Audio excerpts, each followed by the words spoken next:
He walked in, soaked in someone else's blood, eyes like a man who had already decided the night was going to get worse. Every person in that restaurant pressed themselves against the wall. Forks dropped, glasses shattered. A woman near the window started crying without making a sound. Nobody moved, nobody except her. She picked up a broom, looked him dead in the eye, and said, "You're bleeding on my section. Move."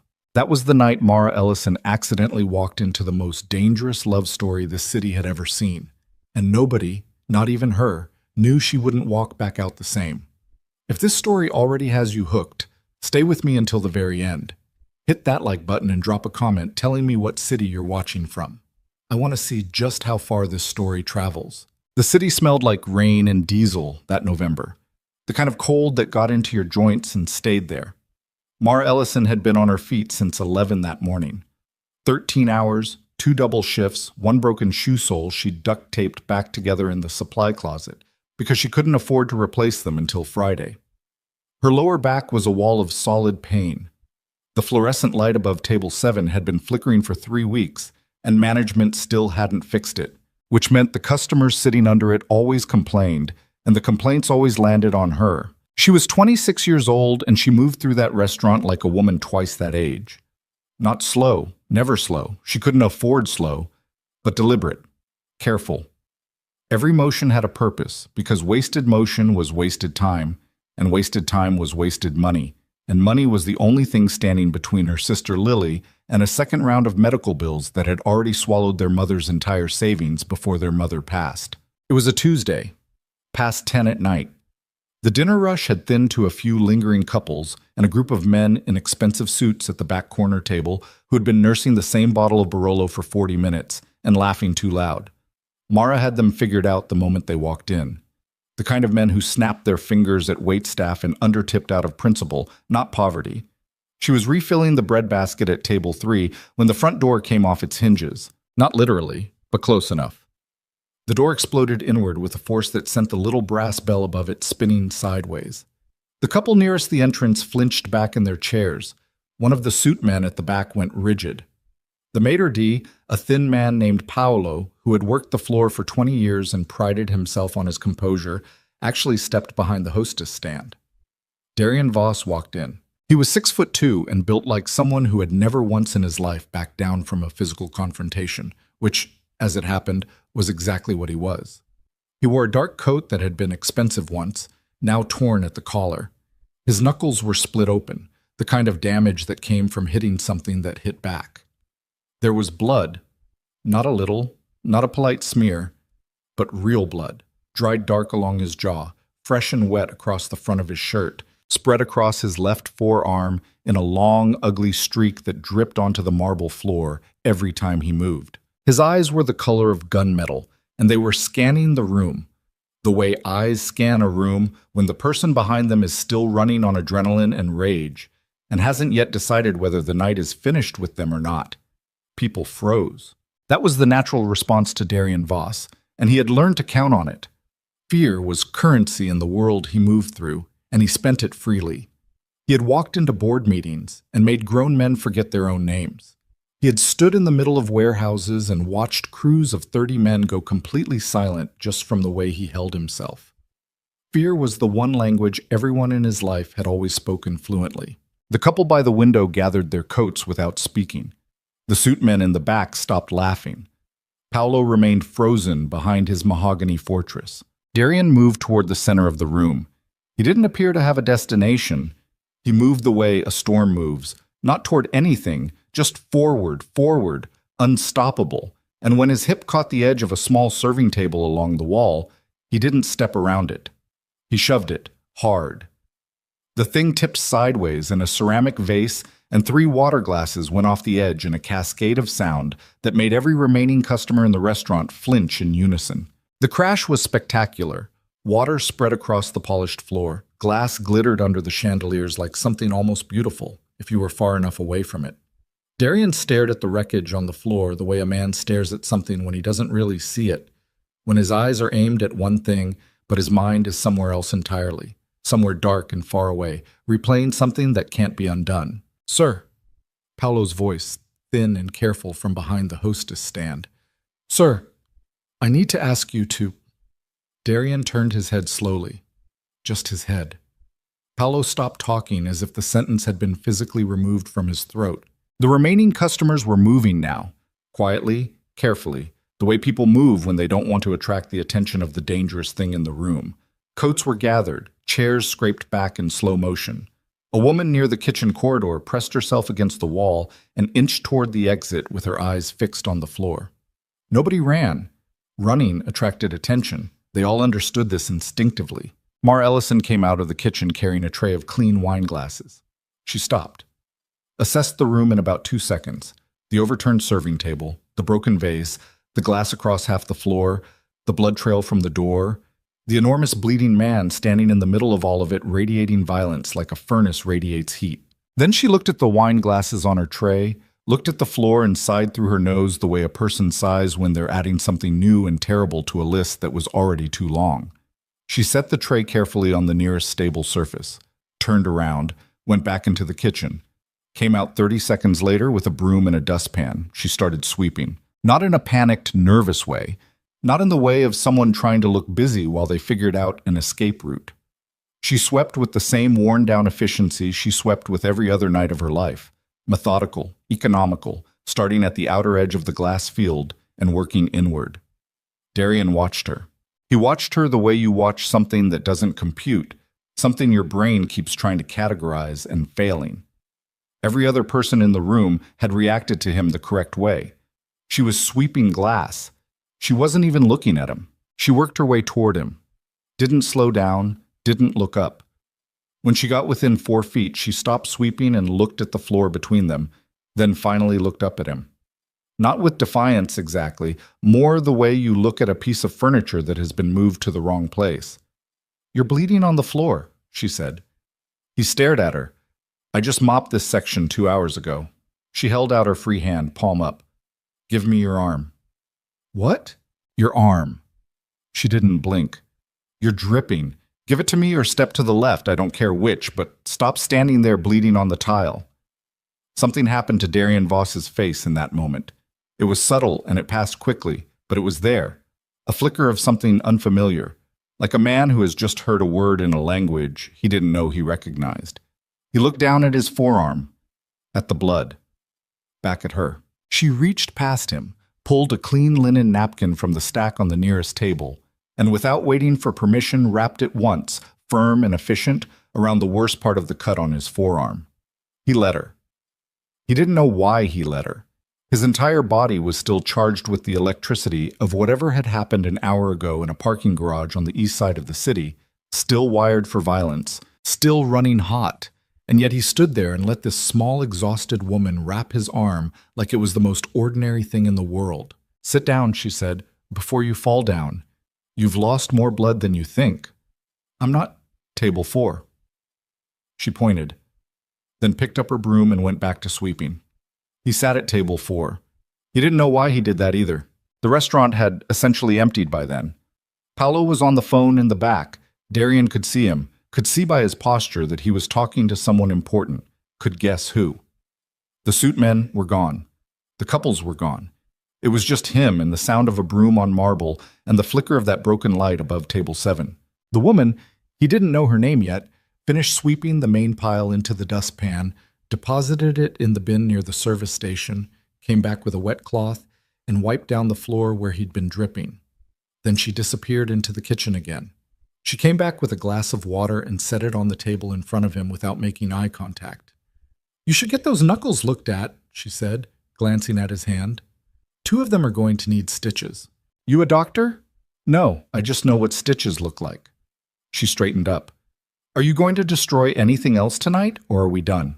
There was no fear in it. Not the performed courage of someone trying to be brave. Not the shaking-voiced bravado of someone overriding their own terror. She genuinely did not appear afraid of him. She appeared, and this was the word that would sit in his chest for days after, tired. Tired in a way that had outlasted fear as an available emotion, the way a long illness outlasts surprise. He drank the water. She went and started resetting the overturned table. Darian Voss sat at table 4 in a restaurant he had just terrorized, and watched a waitress with a duct-tape shoe and dark circles under her eyes right the furniture he'd knocked over, and he felt, he would never have used this word out loud, ashamed. He left $300 on the table. He didn't know what it was supposed to cover. He just left it. He was gone before she turned back around. Vincent Voss saw everything, not in person. Vincent hadn't been in the same room as violence in 11 years, which was one of the reasons he had survived long enough to run the Voss operation with a degree of stability that other families envied. He had people for that. He had cameras, too, and the upscale Italian restaurant on Harcourt Street had been owned through a shell company for the past 6 years, which meant the security feed went somewhere useful. He sat in his study at 2 a.m. watching the footage on a laptop, a glass of bourbon untouched at his elbow. He watched it twice, then a third time. He was focused specifically on the woman with the broom. Vincent was 63 years old. He had managed difficult men his entire adult life. Men who were greedy, men who were paranoid, men who were vicious in ways that had occasionally surprised even him. He had tried every available approach with his younger son. Therapists, 2 of them, one of whom had quit after a single session, and one of whom had lasted 8 months before citing professional ethics. Bodyguards, 3 rotations, the last one, a former military contractor who had nonetheless handed in his resignation after Darian put him through a wall in a moment of blind rage during a particularly bad week last January. His own presence, which Darian tolerated the way a person tolerates a toothache, with visible effort and poorly concealed resentment. He had sat across boardroom tables from city councilmen. He had negotiated with men who had the IQ of chess grandmasters and the morality of open sewers. He had never once seen anyone do what that woman did. She hadn't tried to reason with him. She hadn't tried to calm him. She hadn't called for help or made herself small or applied any of the usual techniques that everyone else eventually defaulted to. She had simply refused to reorganize her world around his rage. She had treated it like weather, real, present, something to work around, but not something with authority over her behavior. Vincent picked up his phone. He called his assistant. The woman on the Harcourt footage, find me everything. By 6 a.m, he had a file. Mara Ellison, 26. Renting a 2-bedroom apartment in Riverside with her 17-year-old sister, Lily, whose medical history included a cardiac procedure 18 months ago that had generated debt currently totaling, Vincent looked at the number, a substantial amount. Mother deceased. No father listed. 2 jobs, the restaurant being the primary one. A Saturday morning shift at a dry cleaner's being the secondary. No criminal record. No associations of any note. A community college transcript that showed 2 semesters of business administration before she apparently ran out of money and time simultaneously. Vincent read the file once, slowly, then closed it. He thought about his son, about the wreckage of the past 3 years since Marcus. Darian's older brother, the one who was supposed to take over, the one the whole structure had been built around, since Marcus died. He thought about the way Darian's eyes had looked in that footage, right after she wrapped his arm. The flicker. He hadn't seen Darian's face do that in 3 years. He called his assistant again. Get me a meeting with the Ellison woman, tomorrow morning. Don't tell her who it's from until she's in the room. Mara got the call at 8 a.m., 20 minutes before she needed to leave for the dry cleaners. A pleasant-voiced woman offered her a meeting with a potential employer. Office management role, she said. Substantial salary, she said. Transportation provided to the location. Mara almost said no. She was operating on 4 hours of sleep and the particular kind of suspicious that comes from having had no safety nets long enough that good news starts to smell like traps. But the woman on the phone said, substantial salary, again. And Mara thought about the number on their most recent hospital statement, and she said yes. The car that picked her up was the kind of clean that costs money to maintain. She sat in the back and watched the city move past the window and told herself that whatever this was, she'd hear it out and leave if it was wrong. She was good at leaving when things were wrong. It was staying that had always cost her. The office was in a building she didn't recognize, in a part of the city that felt deliberate in its ambiguity. Not exactly downtown, not exactly industrial, the kind of address that existed to be difficult to find on purpose. She was brought to a conference room with a long mahogany table and a window that looked out over the harbor. She had been sitting there for 4 minutes when the door opened and Vincent Voss walked in, and she knew his face. Everyone in the city knew his face. You couldn't live here for more than a week without absorbing that knowledge the way you absorbed the layout of the subway. And her first clear thought was that the pleasant woman on the phone had neglected to mention some fairly important context. Her second thought was that she was not going to let the fact that she recognized him rearrange her posture. Vincent sat across from her and studied her the way men who have spent decades assessing people study new arrivals. Thorough, unhurried, without the pretense of politeness that usually camouflages that kind of scrutiny. "You're not scared," he said. "Should I be?" "Most people are. Most people have more to lose than I do," she said. "I've read about you. I know what you are. But you sent a car and a polite assistant, not two men in a van, so I figure you want something you haven't decided how to ask for yet. So ask." A pause. Vincent almost smiled. Almost. "I want to hire you," he said, "to run the office operations of my son's logistics company." "Your son being the man who destroyed a table and bled on my floor last night?" "Yes."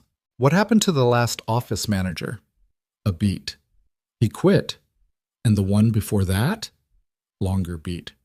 "There wasn't one. The position has been difficult to fill." Mara looked at him. At the harbor through the window, at the table between them. She thought about Lily asleep in their apartment right now, thin and pale from the last round of procedures, the shadows under her eyes that matched Mara's own in the mirror every morning. She thought about the hospital statement. "What's the number?" she said. Vincent told her. The salary first. Then, without her asking, the second part. The debt, fully erased, as a signing bonus, the moment she completed 30 days. She kept her face very still because she had learned young that letting people see what you need gives them a lever. "Tell me about the company," she said. "Harbor Logistics. Freight coordination, 12 trucks, contracts with 4 distribution partners. The infrastructure is functional. The internal management is..." He paused, chose a word carefully. "In need of attention. And your son is also in need of attention. I'm not a therapist." "No," Vincent said. "That's precisely why I'm talking to you." Mara was quiet for a long moment. Outside, a cargo ship moved slowly across the gray harbor, its weight enormous and deliberate, carrying whatever it was carrying toward wherever it was going, regardless of the weather or the season. 30 days, she said. "If I decide it's not workable, the debt still gets cleared." Vincent nodded once. "Then I'll need the employment contract in writing before I touch anything else." He slid a folder across the table. She opened it. The contract was already drafted. She read every line. It took 12 minutes. Vincent waited. She picked up the pen he offered and signed her name at the bottom of the last page. And she told herself the whole ride home that this was a business arrangement, nothing more, that she had walked into difficult rooms before and walked back out, that she knew how to keep her head down and do what needed doing without getting pulled into other people's wreckage. She was wrong about that. She just didn't know it yet. And by the time she figured it out, she would be standing in a diner kitchen with boiling coffee in her hands and 3 armed men between her and her sister. And the only thing between her and the worst night of her life would be a man she had once told to stop bleeding on her floor. But that was still weeks away. For now, she went home, sat on the edge of Lily's bed, watched her sister sleep, and quietly told the ceiling that she'd made a deal with the devil and she needed it to work. The contract was real. Mara had checked that 3 times before she slept, unfolding it on the kitchen table and reading it again by the light above the stove, while Lily's medication alarm went off at midnight and she got up to handle that and came back and read it a 4th time. The numbers didn't change. The signatures were there. The company name, Harbor Logistics, was registered and searchable. She'd looked it up on her phone while the kettle boiled, found the address, found the employee count, found the public-facing freight contracts that were, as Vincent had said, functional. What she didn't find was anyone who'd lasted more than 4 months in any internal management role in the past 2 years. She noted that, filed it in the part of her mind where she kept information that was too important to ignore and too expensive to panic about. Monday morning, she put on her best pair of slacks, which were not very good slacks, but they were clean and pressed, and she took the bus across the river to the harbor district, because no one had sent a car this time, and she hadn't asked for one. The warehouse sat on the waterfront end of a long industrial block, wide and low and the color of old concrete, with Harbor Logistics stenciled in faded blue paint above the main bay doors. 3 trucks were parked along the side lot. A fourth was idling near the loading dock with its engine knocking in a way that suggested the vehicle had opinions about its own maintenance schedule. She went in through the side office entrance. The door was unlocked. The office itself was a long rectangular room partitioned from the warehouse floor by a glass wall that was more smudged than glass at this point. There were 4 desks, 3 of which had computers on them, one of which had a computer that appeared to have been placed there by someone who had dropped it from a modest height. There were stacks of binders on a folding table along the wall, and a whiteboard with numbers on it that hadn't been updated. She could tell by the dried state of the marker lines, but in at least 3 weeks. The overhead lights were fluorescent, 2 of them working, one of them dead. She set her bag on this cleanest desk and stood there for a moment looking at all of it. A man came in from the warehouse side, mid-40s, broad shoulders, mustache that had been grown without particular intention and maintained with similar energy. He looked at her the way people look at things that arrive without announcement. "You the new manager?" he said. "Mara Ellison, yes." "Jimmy Rask, floor supervisor." He didn't offer his hand. "You know what happened to the last one?" "No." "Quit. Left a note on the desk." "Didn't say much." He paused. "One before that lasted 6 weeks. Before that was a woman. She didn't even leave a note." "Okay," Mara said. "You know who owns this company." "I know." "And you're still here." "I'm still here." She looked at the whiteboard. "What are those numbers?" "Supposed to be the delivery schedule for last month." "Last month?" "Yeah." She uncapped a marker from the tray. "Get me this week's dispatch logs, paper or digital, whichever actually exists." Jimmy looked at her for another second with the expression of a man recalibrating something. Then he went and got the logs. She had been working for 2 hours, had already found 3 drivers who hadn't been paid for the previous 2-week cycle, had discovered the payroll software was running on an account whose password hadn't been updated since the previous manager, and was in the process of cross-referencing the dispatch records with the actual fuel receipts to find where the gap was between what was being spent and what was being reported.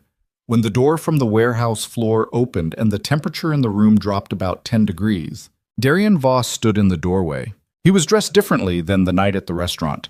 Dark jeans, a gray thermal that showed the bandage on his forearm, the same energy in his posture that she'd clocked the first time. A body that defaulted to tension the way other bodies defaulted to rest. His hair was still damp from a shower. His eyes found her immediately, which meant he'd already been told she was here, which meant he'd had time to form an opinion before he walked through the door. And based on the quality of his expression, the opinion wasn't warm. He looked at her at the wrong desk, at the open files, at the whiteboard she'd already half erased and started rewriting. "Who told you to touch that?" he said. Not a question. The grammar was technically interrogative, but the delivery was something else. Mara didn't look up from the logbook. "Your father's contract says I'm office manager. Office includes the whiteboard. My father's contract." He said it the way you say something that tastes bad. He walked into the room. Not fast, but the kind of slow that's more threatening than fast. The kind that says I'm not in a hurry because I don't need to be. And stopped on the other side of the desk she was using. "You have any idea what you walked into?" A logistics company with 3 weeks of outdated scheduling on the board, 2 drivers on the verge of quitting over unpaid wages, and a fuel reporting gap that someone has been very creative about for the past... She flipped back 2 pages. 6 months minimum. So, yes, I have some idea. Silence. She could feel him looking at her. She kept her eyes on the logbook because she'd learned early that the best way to handle pressure was to give it nothing to push against. "Look at me," he said. She looked up. His eyes were doing the thing she'd noticed at the restaurant, scanning, calculating, running the same loop of assessment that probably never fully stopped. Up close, in the flat light of the office, she could see things she hadn't seen in the chaos of that night. The scar along his jaw that was older than the damage from last week. The way he held his shoulders, braced, like he was permanently expecting impact. The dark beneath his eyes that matched hers in the mirror every morning. Except hers came from too much work and not enough sleep. And his came from something that didn't have a simple name. "I will make your life very difficult," he said. It was quiet, which made it worse. "Mr. Voss," she said, "I have a sister with a cardiac history, $60,000 in debt that your father offered to clear, and I have been awake since 5 this morning after getting 4 hours of sleep. You want to threaten me? Go ahead. But I'd like to finish this payroll reconciliation first, because your drivers haven't been paid and two of them have families, and that's a problem I can actually fix today. Something moved across his face. Fast, almost invisible.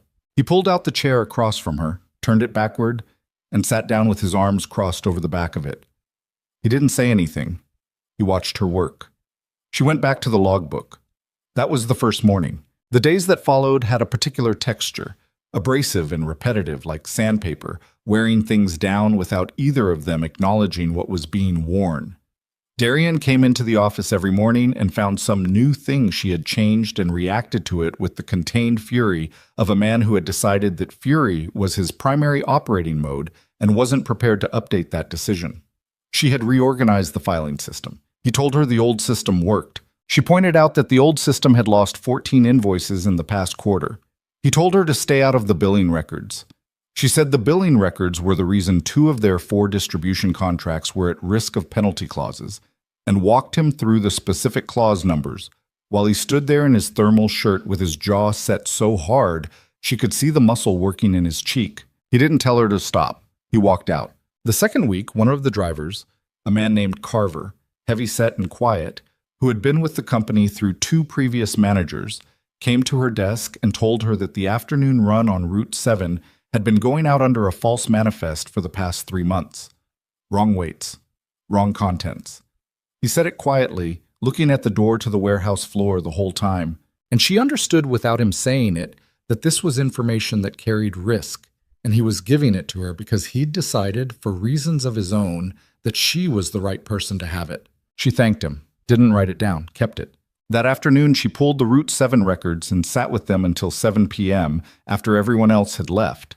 And what she found in them was a careful, patient piece of deception, small enough to avoid casual notice, consistent enough to have accumulated into a significant sum, running through a shell entry in the accounts that was 3 layers removed from anything that would show up in a standard audit. Someone inside the company was skimming, had been for months.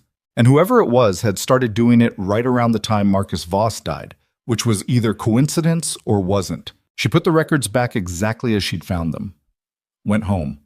Lay awake next to Lily's borrowed warmth and stared at the ceiling and thought about the fact that she now knew something she hadn't been hired to find, in a company owned by people for whom this kind of information was not handled with lawyers and police reports. The next morning, Darian was already in the office when she arrived. He was standing at the glass wall looking out at the warehouse floor with a coffee cup in his hand that was clearly not his first. She set her bag down, turned on her computer, said, without preamble, "Someone's been running a false manifest on Route 7. It's been going on for at least 3 months. I can show you the records." He turned from the window. "What did you just say?" She said it again. He put the coffee cup down on the nearest surface. Not hard, very controlled, which somehow made it more alarming than if he'd thrown it. "How did you find that?" "I'm the office manager. I look at records. That's the job." "Who else have you told?" "Nobody." "Why not?" "Because," she said carefully, "I don't know yet who to trust inside this building, and neither do you, and until you figure that out, this information needs to be in as few places as possible." He stared at her for a long moment. Outside in the warehouse, Jimmy was directing a truck into the loading bay, his voice carrying muffled through the glass, ordinary and distant. "You should have come to me first," Darian said. "I'm coming to you now." "Yesterday." "You should have come to me yesterday." "Yesterday I was making sure I had all of it before I said anything." Another silence. He picked up the coffee cup, set it down again, ran a hand over his jaw, a rough, tired motion that aged him about 5 years in the doing of it. "Show me," he said. She showed him. It took 40 minutes. She walked him through every record, every false entry, every transaction that connected to the shell line in the accounts. And she did it without editorializing or softening because he didn't need that, and she didn't have the energy for it. He sat across from her and looked at the numbers, and she could see, watching his face, the moment he understood the full shape of it, the moment it stopped being an abstract financial violation and became something personal, something connected to his brother's death and the timing of that, and the color of his face changed in a way that had nothing to do with anger and everything to do with grief wearing anger's clothes. "I know who did this," he said. "I thought you might." You need to stay out of what happens next. I'm not trying to be part of what happens next, she said. I'm telling you what I found. What you do with it is your business. He looked at her. The word his was loaded in a way she hadn't meant it to be, or maybe had, and they both knew it, and neither of them said anything about it. Why are you still here? He said. It came out different from the first time he'd asked her something like that. Not a threat, not a challenge, but something rawer, something that sounded almost like a real question. Because I signed a contract, she said. Mara. It was the first time he'd used her name. She felt it land somewhere in her chest with a weight she didn't entirely want to examine. Because your drivers need to get paid, she said. Because the Route 7 manifest needs to be corrected before it exposes the whole freight operation to federal scrutiny. Because someone in this building has been stealing from you for months and probably assumed you were too far gone to notice. She paused. And because your father is not the only one in that family who can read a room. His jaw tightened, loosened. Go home at 5 today, he said. Don't stay late. Why? Because I said so. That's not a reason. He leaned forward across the desk, close enough that she could see the exact color of the scar along his jaw, old silver against the darker skin. His voice dropped. Because tonight, this building is going to have some visitors that have nothing to do with freight manifests, and I need you not to be here when that happens. That's the reason. You want another one? She held his gaze. Her heart was doing something complicated, and she told it to stop. I'll be gone by 4:30, she said. Good. He stood up, picked up the folder of records she'd compiled. At the door to the warehouse, he stopped with his back to her. The drivers, he said. Carver and the other one. Make sure they get the back pay by end of week. I already processed it. A pause. He didn't turn around. Okay. He went through the door. She let out a breath she'd been holding for most of that conversation and went back to work. She left at 4:25. She was at the bus stop at the end of the block when she heard, or felt, more accurately, the way you feel something through the ground before you hear it. The concussion of something large and fast hitting something solid from inside the harbor logistics building. A shout cut short. Then another sound, different, lower, the kind that didn't have a polite name. She stood at the bus stop with her bag on her shoulder and her hand tight around the strap, and she did not go back. She went home. She got Lily's dinner going. She sat at the kitchen table and pretended to read something on her phone, and at 9:15 Lily said, You're not actually reading that. Your screen has been on the same page for 40 minutes. I'm thinking, Mara said. About the new job? Yeah. Lily looked at her with the particular perception of 17-year-olds who have been sick enough long enough to develop an early, unwelcome fluency with other people's hidden states. Is it bad? Mara thought about the records, about the false manifests, about what Darian's face had looked like when he understood what he was looking at, that precise shade of grief disguised as rage, about the sound she'd heard from the bus stop. It's complicated, she said. At 10:40, she got a text from an unknown number. 3 words. Building is clear. She stared at it for a long time. Then she typed, The back pay cleared. Drivers will see it tomorrow. 3 dots. Then, I know. I checked. She put the phone down, looked at the window above the kitchen sink, the small square of city darkness and street lamp orange beyond it. She told herself again that this was a business arrangement. She was starting to believe it slightly less than she had before. The next morning, Thursday, she arrived at the warehouse at 7:50 and found 3 things she hadn't left the night before. A new coffee maker on the desk that had previously held only a dead computer, a personnel file on her keyboard containing the complete employment history of a man named Dale Pruitt, Route 7's manifest coordinator for the past 7 months, and a note in handwriting that was cramped and angular and looked exactly like what she would have guessed Darian Voss's handwriting looked like, which said, He's gone. Don't ask where. She didn't ask where. She made coffee in the new machine and pulled up the Route 7 records and began building a clean version of the manifest history that would pass any external review, which was the kind of work she was good at, the quiet reconstruction after someone else's storm. Jimmy Rask came in at 8:15, took one look at the new coffee maker, and then looked at her. He never buys stuff for the office, he said. The old machine was broken, Mara said. It's been broken for 2 years. She said nothing to that. Jimmy poured himself a cup and went back to the floor, and she could feel him smiling in a way that had commentary in it, even though his back was to her. The following week was almost something she might have called, if she was being reckless with her words, stable. The drivers were paid. The manifests were clean. She'd restructured the billing cycle so that the penalty clause risk with 2 of the distribution partners was neutralized, which she'd explained to Darian on Friday afternoon in the language of numbers and deadlines. And he'd listened with his forearms on the desk and his eyes on her face in a way that was hard to interpret because it wasn't the assessing scan from the first week, but it wasn't entirely comfortable either. It was something more specific and more patient, like someone listening to music they hadn't heard before and weren't sure yet whether it was something they wanted to hear again. Then the Friday of the 3rd week, at 10 past noon, 2 cars pulled up to the warehouse that didn't belong there. Mara was at her desk. She saw them through the smudged glass wall before anyone else did. 2 dark cars, no plates visible from this angle, parking at the mouth of the loading dock rather than the lot. 4 men getting out. Wrong shoes for a delivery. Wrong posture for a sales call. She went through the warehouse door and found Jimmy on the floor. Who are those people? He'd already seen them. His face had closed down the way faces close down when the person inside recognizes something they'd hoped not to see. "Go back in the office," he said. "Jimmy?" "Mara." His voice was low and careful. "Go back inside and don't come near the bay doors. Right now." She went back inside. She did not, however, sit down. She stood at the glass wall and watched. The men came through the bay doors the way men come through doors when they already know they're allowed to, and the permission isn't yours to give.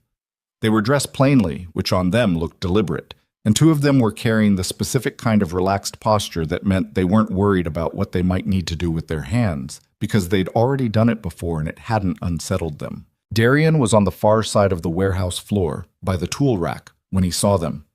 He went very still. The stillness was different from the coiled tension she'd become accustomed to reading in him. That was forward pressure, all forward, like something barely restrained.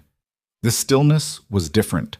This was the stillness of a man who has just identified an incoming event and is calculating, fast and cold, and she could see from 20 feet away through dirty glass that whatever he was calculating, it had weight to it.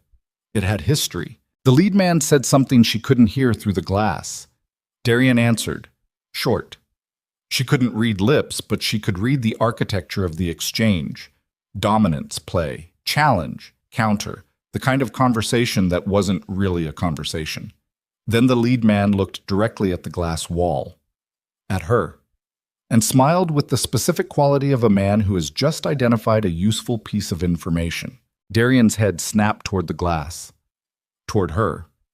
His face did something she hadn't seen on it before, something fast and raw and immediately suppressed. And then he turned back to the man and said something else, still short, and the man's smile shifted by about 3 degrees, and in those 3 degrees was a threat specific enough that Mara felt it through 20 feet of warehouse floor and smudged glass. She pulled out her phone and texted the number that had sent her building is clear. She typed, 4 men, loading bay. They saw me. The response came in 40 seconds. Get in the storage office. Lock the door. Don't open it for anyone except me. She typed, what is... He typed, now. She went to the storage office. She locked the door.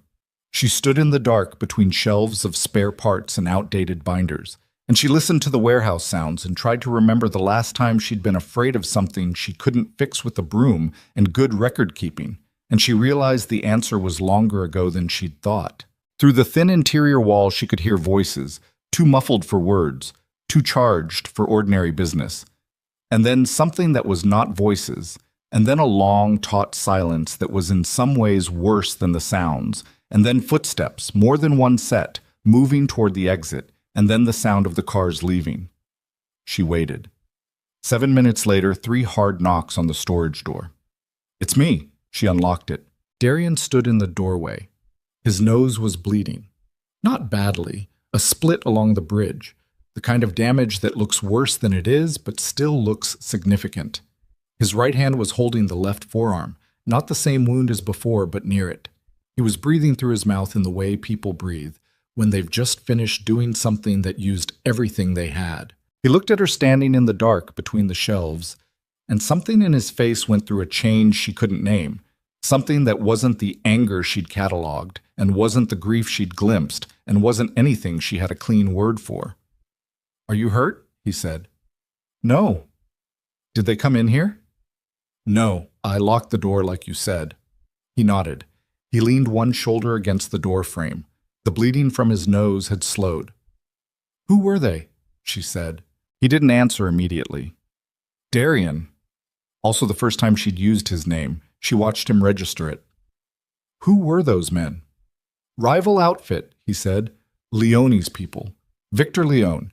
He had a claim on some of our old territory, and He stopped, reconfigured. "He's been testing to see how far he can push. And now he knows about me," she said. A pause. Quiet and heavy as wet concrete. "Yeah," Darian said. "Now he knows about you." She looked at him bleeding in the doorway of her storage room, and she thought about Lily at home in their apartment with her medication alarm and her borrowed warmth and her 17-year-old fluency for other people's fear. And she understood, with the specific clarity that comes not from reason, but from the gut, from the oldest and most honest part of the brain, that the 30-day calculation she'd been running since she signed that contract had just been made irrelevant. She was not going to be able to simply finish the 30 days and walk away. Whatever this was, it had already become something that didn't have an easy exit.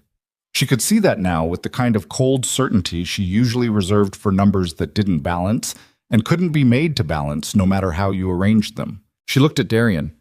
He was still watching her, waiting for something, a reaction, a demand, a recrimination. She could see him braced for it, shoulders carrying the pre-impact tension of someone who expects the people in their vicinity to eventually run screaming for the door. Instead, she said, "There's a first aid kit in the second cabinet. Sit down." He blinked. "You're bleeding on the floor again," she said, "and this is also my section."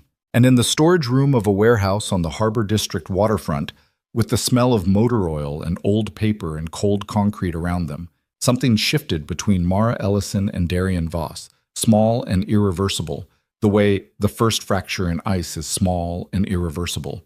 And neither of them named it, because naming it would have required admitting that a line had been crossed from which there was no professional, sensible, arm's-length return. She cleaned his face with the kind of efficiency that had no tenderness in it on the surface, and too much of it underneath, which was the only way she knew how to do most things. The first aid kit was well stocked, which surprised her until she thought about it, and then it didn't surprise her at all. She found gauze and antiseptic, and 2 sizes of bandage, and she worked in the storage room's single overhead light while Darian sat on an overturned crate and letter, which surprised her more than the kit. He kept his eyes on the middle distance while she pressed gauze to the cut on his nose and held it, and she could feel through the gauze the exact pressure of his pulse, fast and still coming down, the body's honest account of what the mind was already trying to repackage as controlled. "Hold this," she said. He brought his hand up and held the gauze. She looked at the forearm, different location from the original wound, but the same arm, as if that arm had simply accepted that it was the one designated to absorb damage. The cut was shallow, long. She cleaned it without asking permission. He hissed once, short, through his teeth. "Sorry," she said. "Don't be." She wrapped it. He watched her hands while she worked. Not her face. Her hands. The specific concentrated attention of someone studying something they're trying to understand through observation rather than explanation. "Why do you do that?" he said. "What?" "Act like this is normal." She tore the medical tape with her teeth and pressed the end of the bandage flat. "Because panic doesn't help and neither does pretending something isn't happening. So I just do the next thing." "What's the next thing?" "Right now, I need to call and check on my sister." She stepped back. "After that, I need to figure out whether coming back here tomorrow is something I can actually do in good conscience." He looked up. The gauze had done its work. The bleeding had stopped, leaving a dark line across the bridge of his nose that would bruise magnificently by morning. "You thinking about quitting?" "I'm thinking about the fact that those men saw my face," she said. "And that Leone now has a data point he didn't have before. Leone won't touch you." "You sound very sure about that." "I am sure about that." "Based on what? The professional courtesy of rival criminal organizations?" His jaw tightened. Based on the fact that if he touches you, I will end him in a way that makes everything that came before look like a warning. And everyone in his organization knows that. And that is the only kind of calculus that works in this world. The storage room was quiet. Somewhere in the warehouse, a door creaked on its hinges in the draft. That's not actually reassuring, Mara said. I know. It's honest, though. Yeah.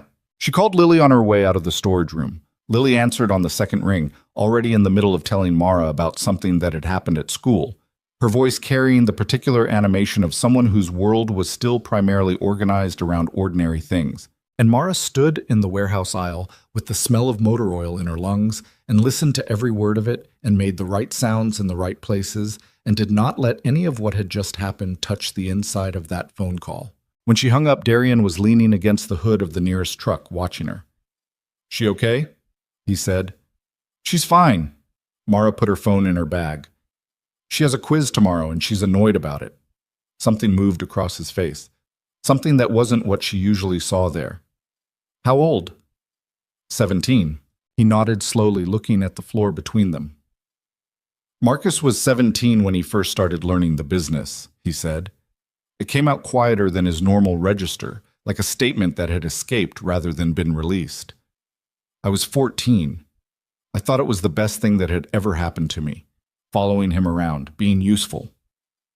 She didn't say anything. She understood instinctively that speaking would close the door. He was the one who was supposed to run it, Darian said. He was built for it. I was built for other parts of it. He looked up.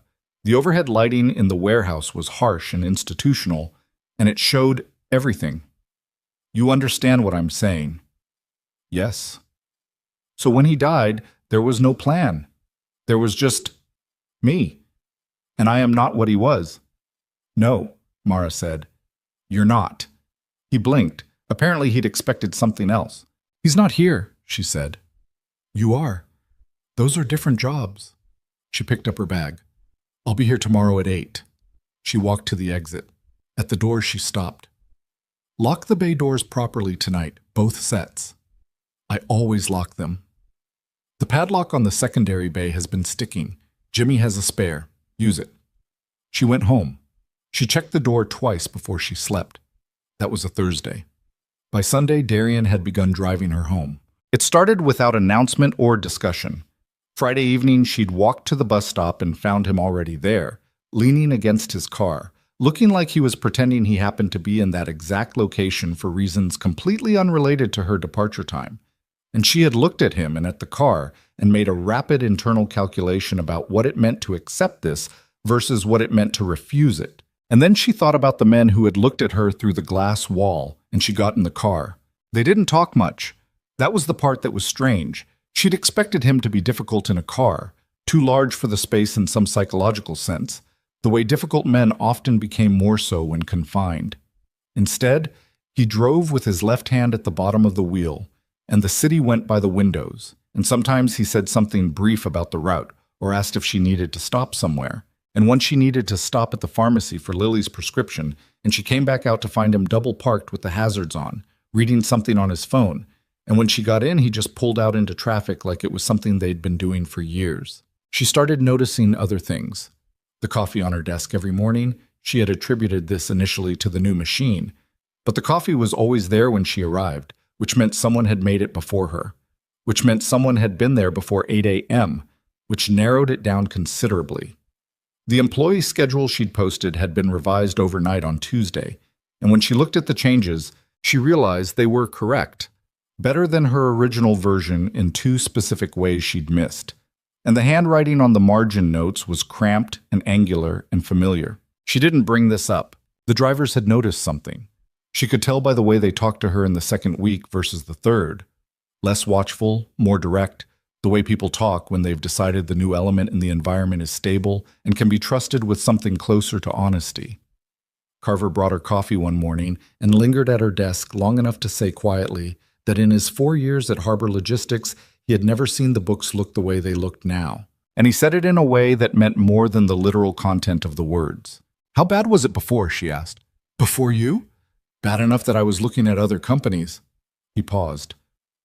I got 2 kids. I can't be somewhere that might not make payroll in 6 months. It'll make payroll, she said. He nodded slowly. Yeah, I'm starting to think so. He looked through the glass at the warehouse floor.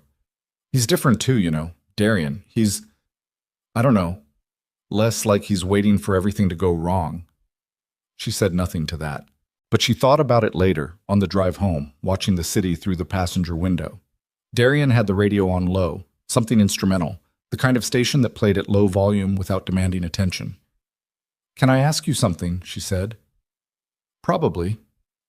The manifests, Route 7, you said you knew who did it. A pause. Yeah. Was it someone your brother trusted? The muscle in his jaw. There it was. Why? Because the timing. It started right after he died. Whoever it was, they were counting on the disruption, counting on the fact that you'd be not paying attention, he said. Flat. Not a correction, an agreement. I wasn't going to say that. It's accurate. He took a turn. The harbor receded behind them, the residential streets of Riverside appearing in its place, their smaller scale, their ordinary human clutter. His name was Pruitt. He'd been with the company for 3 years. Marcus hired him. He said the last sentence with a particular kind of care, like handling something sharp, which means whoever put him there was running a long game, waited for Marcus to go, then started the bleed. Leone? She said. Darian was quiet for long enough that she looked at him.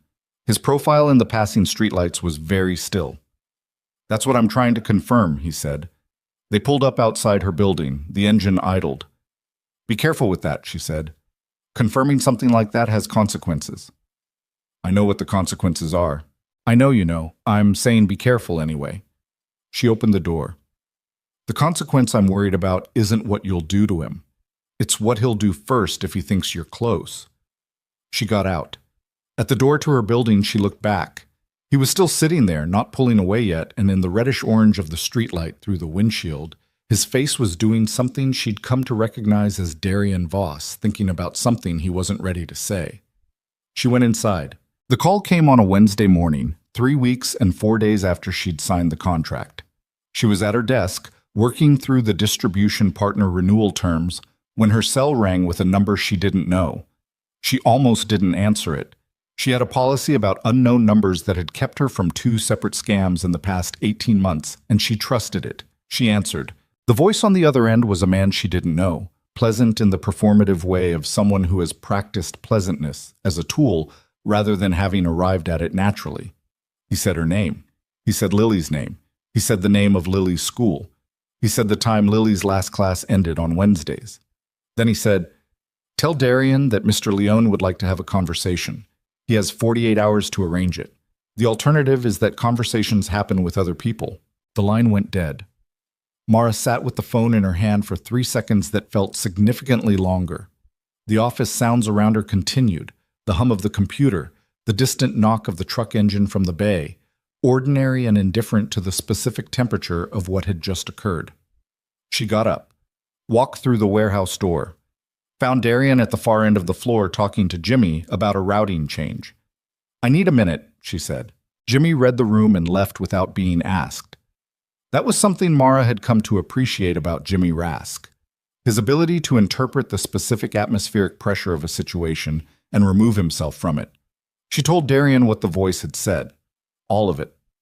Word for word, including Lily's name, including the school, including the class time. She watched his face as she said it. She watched it go through several things rapidly. The flare, the thing that wanted to immediately convert everything into forward motion and contact and consequence. And then she watched him do something she hadn't fully seen him do before. She watched him stop it, not suppress it, stop it, take the energy and hold it somewhere internal, pressurized and cold, and choose to think instead. It was, she realized, the most frightening thing she'd seen him do. The rage was manageable. The rage was a known quantity. This was something else. When did the call come in? He said.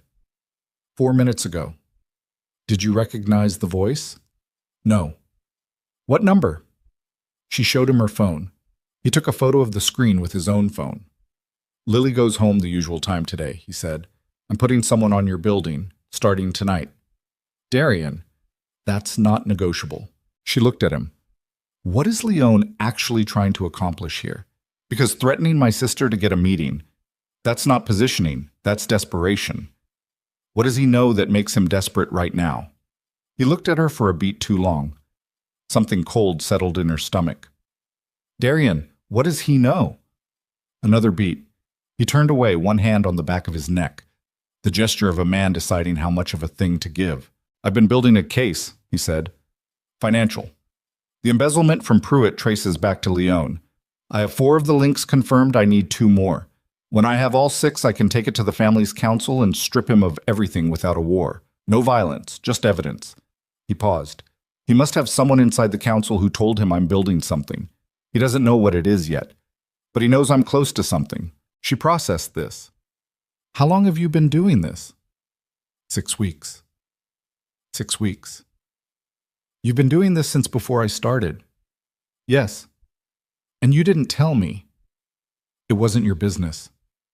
It became my business, she said very quietly, when he said my sister's name. The warehouse was silent except for the HVAC unit cycling on in the ceiling, a low industrial breath above them. Yes, Darian said, it did. How close are you? 2 more links. How long? A week. Maybe less if the last records I requested come through. Request them faster, she said. Whatever you need to do. Because 48 hours is not enough time, and a week is not enough time either, and Leone is not going to sit patient while you build a clean legal case against him. She stepped closer. Her voice was still quiet, but there was something in it now that had an edge. What happens if he finds out it's a financial case? What happens if he gets to your source before you get your last 2 links? He met her eyes. Then it falls apart. Then it falls apart, she repeated. And then what? He didn't answer. He didn't need to. She could read the answer in the architecture of his silence.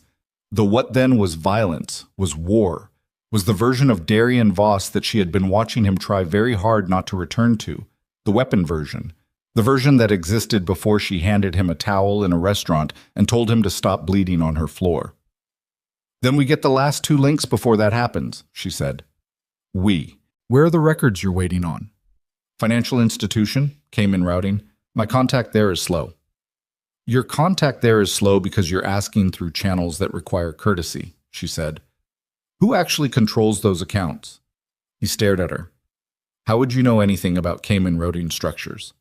2 semesters of business administration and 3 years of managing other people's money problems with no formal training. Who controls them?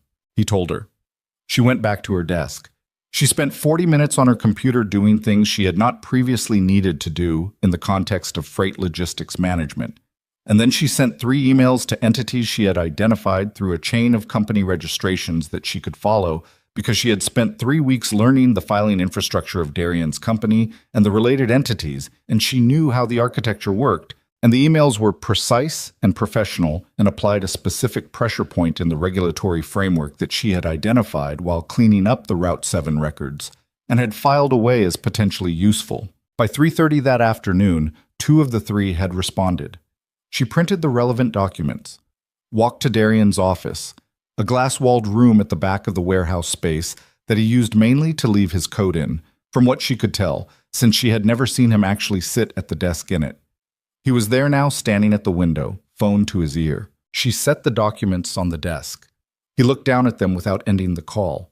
His eyes moved over the first page, stopped, went back to the top, read it again. He said into the phone, I'll call you back. He lowered it. He picked up the documents, read the second one, then the third. When he looked up at her, there was something in his face she hadn't seen before. Not the flicker she'd caught at the restaurant. Not the controlled grief, not the dangerous stillness of the warehouse confrontation. Something more direct, more raw. The expression, she thought, of someone who has been moving through a dark room by memory for a very long time and has unexpectedly encountered a window.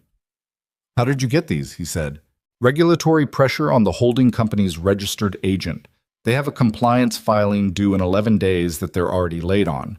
I gave them a reason to want goodwill from anyone who might have influence on that process. You don't have that kind of influence. No, she said. But the letter implies an affiliation that they had no efficient way to verify in under 2 hours, and people under deadline pressure make fast calculations. He looked at the papers again. This is the 5th link. Yes. I need one more. I know. I'm working on it. She turned to go. Mara. She stopped. He was still holding the documents, standing in his half-used office, and he looked, she would remember this later, would come back to this specific image. He looked like a man standing in a place he hadn't expected to arrive at, trying to understand what the arrival meant. Why? He said. She knew what he was asking. Why are you doing this? Why beyond the contract, beyond the debt, beyond the 30 days that had technically already elapsed with no exit taken? She didn't have an answer she was prepared to give honestly, so she gave him the true small piece of it that she could hand over without looking directly at the rest. Because whoever did this to your company did it on purpose, she said. They waited for you to lose your brother, and then they started taking things. And I find that, she paused, picking through the available words, intolerable. She went back to her desk. The sixth link took until 11 that night. She was at the kitchen table with her laptop, Lily asleep down the hall. The apartment quiet in the specific way apartments go quiet after 10 when the building settles and the street traffic thins. She found it in a subsidiary registration document that cross-referenced an account number she'd had since the second document, and a director name that appeared in no other document in the chain except one, filed 17 months ago, 3 months before Marcus Voss died. She sat looking at the screen, at the name, at the date. The filing predated Marcus's death by 3 months, which meant the structure had been in place before, which meant the money hadn't just started moving after Marcus died to take advantage of the chaos. The money had started moving because Marcus's death had been part of the plan. The account was established in anticipation. The embezzlement mechanism was built before it had a reason to run. She sat with that for a long time. Then she picked up her phone and called Darian. He answered on the second ring, which meant he hadn't been asleep, which she'd suspected. I found the sixth link, she said, but there's something else. You need to see this in person, not over the phone. A pause. Now? She looked at the time, 11:16. Yes. 22 minutes later, he was at her door, which told her he'd driven fast and not argued with himself about whether to come. She let him in. Lily's door was closed, the apartment was in its late-night quiet state, and brought him to the table and turned the laptop to face him and pointed to the date. He looked at it, at the name, at the date again. She watched his face do the arithmetic, watched him arrive at the same conclusion she had, watched the arrival. It was not the flicker she'd seen at the restaurant. It was not the controlled grief from the warehouse conversations. It was something that went deeper than both of those, something foundational, the kind of thing that happens when a belief you have organized significant portions of your interior life around turns out to be structurally wrong, and the whole weight of what was built on top of it shifts. He planned it, Darian said. His voice was very flat. Before Marcus died. He had this in place before. Yes. Which means Marcus's accident. Darian. He stood up. He walked away from the table to the window and stood with his back to her, both hands on the sill, his weight forward like he needed the wall to push against. She let the silence hold. She understood what was happening. She'd watched her mother absorb a diagnosis once, had learned from that the specific requirement of silence when someone is restructuring their entire understanding of a period of their life that they thought they had already survived. I have been, he started, stopped. His shoulders shifted. I spent 3 years thinking it was an accident, that it was just a thing that happened, one of those things that happen. I know. I grieved it as an accident. The quality of his voice had changed. The flatness had gone and something rawer had come in underneath it, the kind of rawness that comes from a wound being reopened before it had fully closed. I reorganized I made different decisions, because I thought it was an accident, because I thought... He stopped again. She got up from the table. She walked to where he was standing. She didn't touch him. She stood beside him and looked at the window beside his, the small, dark square of city outside, and she was present in the way she knew how to be present, which was without requiring anything from him. After a long time, he said, Leon killed my brother. The evidence strongly suggests it, she said. It's not complete proof, but it's close. It's enough. Darian, she turned to look at him. His profile in the apartment light was very still again, but this was the third kind of stillness. Not the coiled forward tension, not the cold calculation. This was devastated stillness. The stillness of a person standing in the wreckage of something they hadn't known was burning. Taking this to the council the way you planned, financial case, clean evidence, no war, that still works. It's still the right move, even now. He turned his head. His eyes found hers at close range and held them, and she could see in them the war between the two versions of him. The man she'd watched him working very hard to become, and the weapon he'd spent 3 years being, and both of them were present, and both of them had arguments. "If I take it to the council," he said slowly, "Leon answers for what he did to the company, the money, the territory. Yes, but not for Marcus." She held his gaze. She didn't look away from it, and she didn't fill the silence with something easier than the truth. "Not in the way you want him to answer for Marcus." "No."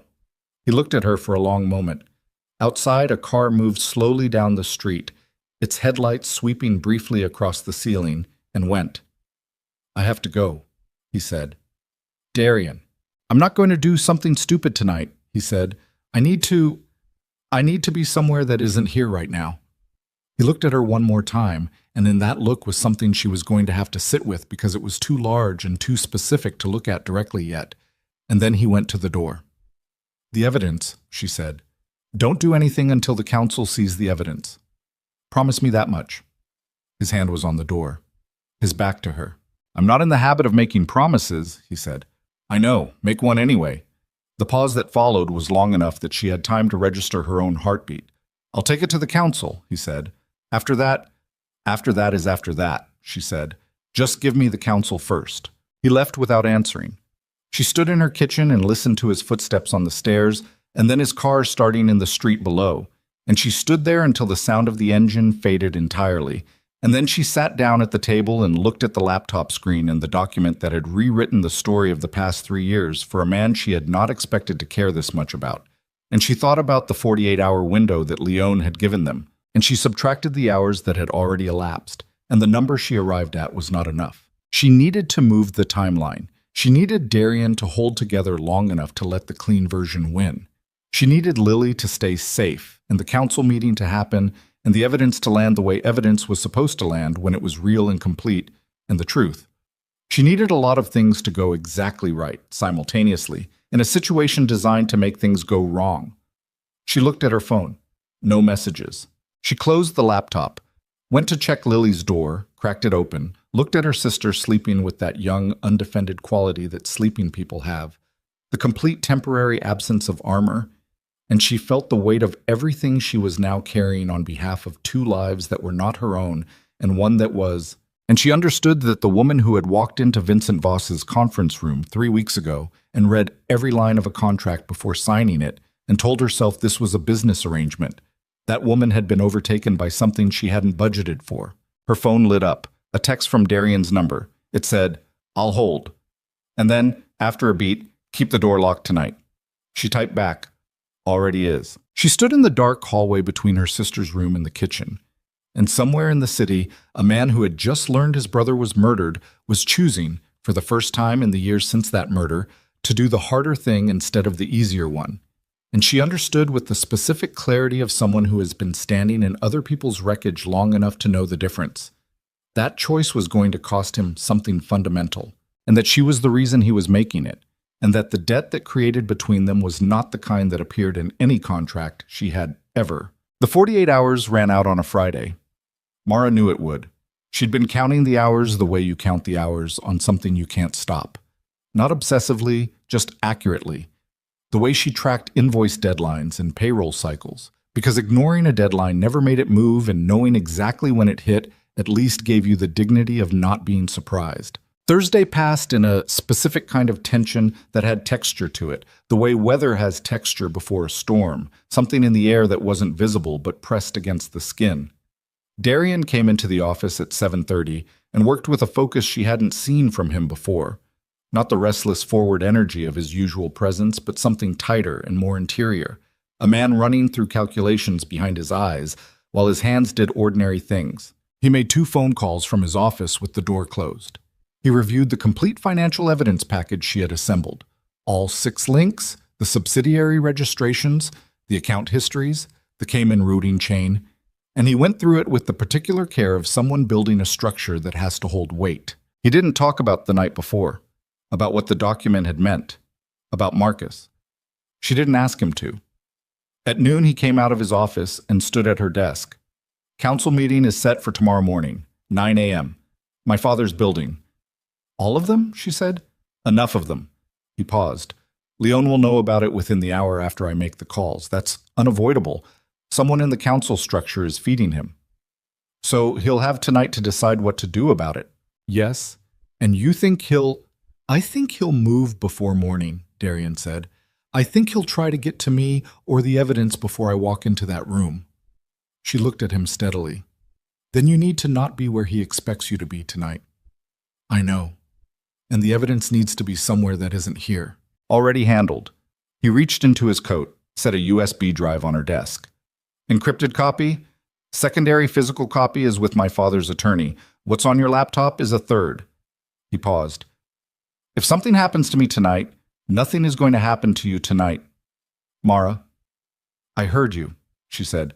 If something happens, I take what's on my laptop to your father directly. I know. She picked up the USB drive and put it in her bag. Where are you going to be? Moving. He almost smiled. It didn't fully arrive. Leon's people can't hit a target that doesn't stay still. That's not actually comforting either. I know. He looked at her for a moment. The warehouse sounds continued behind the glass wall. Ordinary, indifferent. How's Lily? She's fine.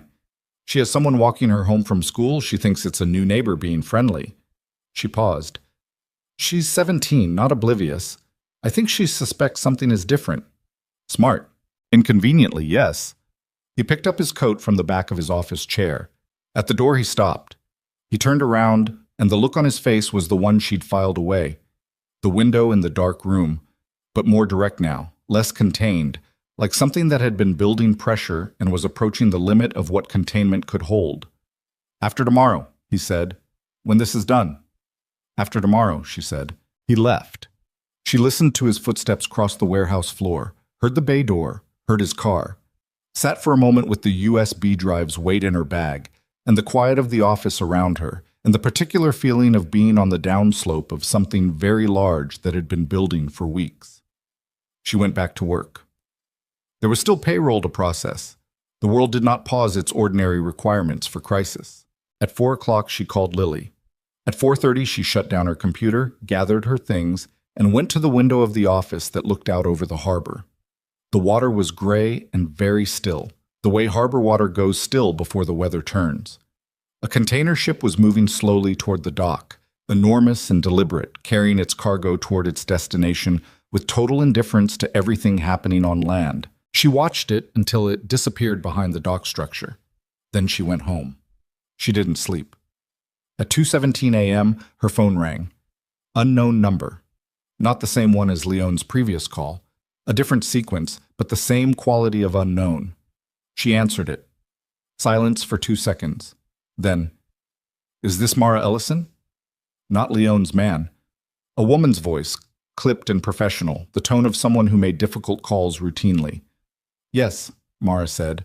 I'm calling from Harbor General. We have a Lily Ellison here. She came in by ambulance 40 minutes ago. She's stable, but we need next of kin. Mara was already out of bed. I'm on my way. She hung up. She dressed in 30 seconds. Her hands were doing the next thing before her mind had finished processing what the thing was. Shoes, keys, phone, coat, bag, with the USB drive, because she was not leaving it in the apartment. Not tonight. She was down the stairs and through the lobby and into the cold street in under 3 minutes, and she was thinking, through the cold spike of fear that had run straight through her sternum the moment she heard Harbor General, she was thinking, this is Leon. This is how he moves. This is the move she should have anticipated because the formula was elementary. He couldn't get to Darian, so he applied pressure to the variable Darian could not ignore, which meant Darian's phone was about to ring, or had already rung. She called him while she ran toward the main street for a cab. He picked up on the first ring. I know, he said. His voice was compressed, already moving. I just got the call. Someone got to my guy watching your building. He's down, not dead, but down. I'm 8 minutes away. Lily, she's in the hospital. She's safe. They can't touch her in there. Not tonight. His voice was very controlled, the specific control of someone managing two things simultaneously. Mara, listen to me. You need to stop moving. Where are you? Corner of Riverside and 4th. I'm getting upset. Don't get a cab. Stand against the building. I'm coming. She pressed herself against the brick wall of the nearest building. The street was empty at this hour, the ordinary human world asleep in its beds, and the cold was the kind that had teeth in it, the real November cold that had been threatening for weeks and had finally arrived without ceremony. Her breath came in short, visible bursts. Her heart was doing something loud and unsubtle in her chest. She counted 1, 2, 3. She always counted when she needed to stay functional. It was a habit from the worst stretch of her mother's illness. Counting gave the mind a container for itself. 4, 5, 6. Her phone vibrated. A text from an unknown number. One image. She opened it before she could stop herself. It was a photo of the Harbor Logistics building, taken from outside. The warehouse windows were lit from inside, which meant there were people in there right now who were not her drivers. She forwarded it to Darian immediately. His car came around the corner 45 seconds later, and the fact that it came around the corner at the speed it did was information about what he'd already seen on his own phone. She got in before it fully stopped. They're in the warehouse, she said. I know. He was already moving, hands on the wheel, face doing the cold calculation thing. That's the distraction.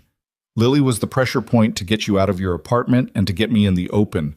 The warehouse is the noise. For what? The council meeting. If they destroy the physical records in the building, the records aren't in the building. You moved everything. Leone doesn't know that. She understood then. The entire night was a chess move. Pressure on Lily to move her, noise at the warehouse to draw response. All of it designed to create the chaos in which the real move happened, which was still becoming clear. Then what's the actual play? He's trying to get me to react, Darian said. He was driving fast but not recklessly, the precision she'd seen in him under pressure. To go to the warehouse, to go to the hospital, to show him where I am and what I prioritize, so he knows where to hit next. So we don't do either. I need you to go to the hospital. Lily is real. That's a real call. She had a cardiac episode. She's stable, but she's real. His jaw was tight. I need you there. I need to know you're in a hospital building with 100 witnesses. And you? I need to make a phone call. Darian, the council meeting doesn't have to be at 9 a.m. in my father's building. He glanced at her. It just has to happen before Leone understands what he's already lost. She looked at him. At the city going past the windows, the dark streets, the orange lights. How long do you need? She said. 2 hours. Make it 90 minutes, she said. Go. He pulled up to the hospital entrance, and she had the door open before he stopped, and she looked back at him once. She would think about this look later, the specific quality of it, the fact that it contained things neither of them had found the language for yet, but that were present and real and mutual. And then she was through the hospital doors, and the automatic glass was closing behind her, and she was walking fast toward the emergency desk and asking for Lily Ellison, and the nurse was already leading her down the corridor, and the institutional lights were very white and very honest about everything they illuminated. Lily was in Bay 7, propped up on a gurney with an IV line in her arm, and a monitor tracing the architecture of her heartbeat in green lines on a black screen. She was pale, but her eyes were open, and when Mara came around the curtain, they found each other immediately, and Lily said, I'm okay, in the exact voice she used when she wanted to make sure Mara didn't fall apart, which was the most Lily thing she had ever done, and Mara sat down in the chair beside the gurney and took her hand. What happened? Mara said. I don't know. I woke up and my chest was... Lily stopped. It wasn't like last time. It was less than last time. The doctor said it was an arrhythmia, not the same as before. She said I'm stable. You are. I can see the monitor. I know you're checking the monitor. Lily almost smiled. You've been checking monitors my whole life. Mara held her hand and looked at the green lines and told herself to breathe. In the bed, Lily looked younger than 17, the way sick people looked younger. the way the body reverted to something more essential when it was under stress. And Mara thought about the years of this, the years of monitors and doctors, and the particular loneliness of managing someone else's fear while managing your own. "Something's happening," Lily said, quietly. "With your job. The real thing that's happening." "Lily, I'm not asking you to tell me. I'm just saying I know." She looked at her sister with those 17-year-old perceptive eyes. "Is it going to be okay?" Mara looked at the monitor, at the steady, determined green line moving across the screen. "Yes," she said.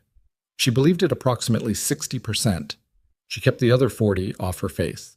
At 3:52 a.m., her phone vibrated. A text from Darian. "Building secured. Leon's men gone. Coming to you." At 4:11, he walked into Bay 7 with a cut above his left eyebrow that was going to need a butterfly closure at minimum, and his coat had seen better nights. And he stopped in the entrance of the bay and took in Lily in the bed and Mara in the chair and the green monitor line. And something in his posture changed in a way that was private enough that Mara looked away from it to give it that privacy. Lily looked at him, looked at Mara, back at him. "You're the one she works for," Lily said. "Yes. You're bleeding.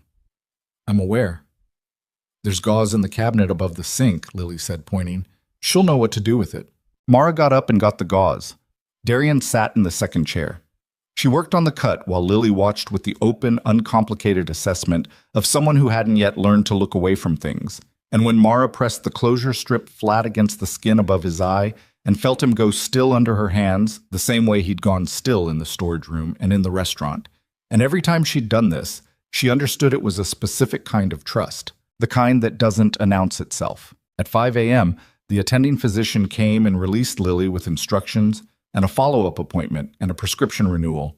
And Mara got a cab for them, and she and Lily went home and Darian followed in his car, and he came upstairs without being asked and checked the apartment with the silent thoroughness of a man who does that particular kind of thing automatically. And when he was done, he stood in the kitchen while Lily went to her room. And he and Mara stood on opposite sides of the kitchen table in the 5 a.m. gray light coming through the window. "The council," she said. "When?" "This morning, 6 hours." He looked exhausted. She had never seen him look exhausted before. The energy that usually held him up from the inside was still there, but it had dropped to something lower, something running on the last reserves. "I called them from the car," my father confirmed. 9 a.m. stands. "Leon doesn't know yet what happened to his men at the warehouse." A pause. "He'll know by 7. He'll have 2 hours to decide what to do about the council meeting." "What can he do in 2 hours?" "He could run," Darian said, "or he could come."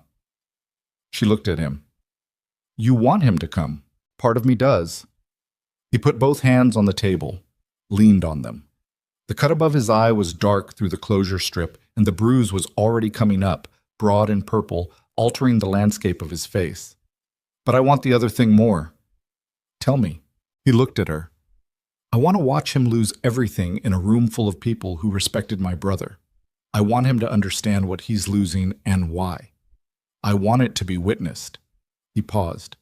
"That's what Marcus would have wanted. Not blood. Ruin." She held his gaze for a long moment. The city outside the window was beginning its first gray rehearsal of dawn, the darkness thinning at the edges. "Get some sleep," she said. 2 hours. There's the couch." "I'm fine." "You're not fine. You're running on adrenaline and stubbornness, and the adrenaline is almost gone." She went to the closet and got a blanket. 2 hours. "I'll wake you at 7. He looked at her with the particular expression she'd catalogued as Darian Voss hearing something he hadn't expected. Then he went to the couch. She went to her room. She did not sleep. She lay on top of the covers fully dressed and stared at the ceiling and listened to the apartment breathe around her. Lily's room, quiet. The living room, quiet. The city outside, the slow gathering of its morning sounds. And she thought about 6 hours in a council room and a man named Leon who had built his security on the assumption that Darian Voss was too consumed by rage to think clearly. At 7, she woke him. He was already half awake, the way people sleep when their body knows the situation doesn't allow for depth. He sat up and looked at her with clear eyes, and she handed him coffee, and he drank it standing up. "I'm coming," she said. Not a question. "Mara." The evidence is in my bag. I built half of it. I'm coming. He looked at her for a beat, then, stay behind me. Whatever happens in that room, stay behind me. Agreed. They drove through the early city in a quiet that wasn't uncomfortable but wasn't ordinary either. The quiet of two people who have moved through a significant amount together in a short time and have arrived at something that doesn't require filling with words. The streets were just beginning to carry traffic, the first commuters, the delivery trucks, the city's working infrastructure resuming its daily argument with its own complexity. Vincent's building was in the financial district, 22 stories of glass and conservative stone that had housed the legitimate face of the Voss operation for 15 years. The lobby was marble and attended by two men who knew Darian by sight. The elevator was fast and quiet. The conference room on the 18th floor had a long table, 10 chairs, and 7 men already in them when they walked in at 8:53, including Vincent at the head, who looked at his son and then at Mara with an expression that had several things in it, none of which he chose to express aloud. The 8th chair filled at 8:58. The 9th remained empty. Leon's chair. At 9:04, the conference room door opened and Victor Leon walked in. He was shorter than she'd expected, which was not the first time she'd found that the most dangerous men in any given situation were shorter than expected.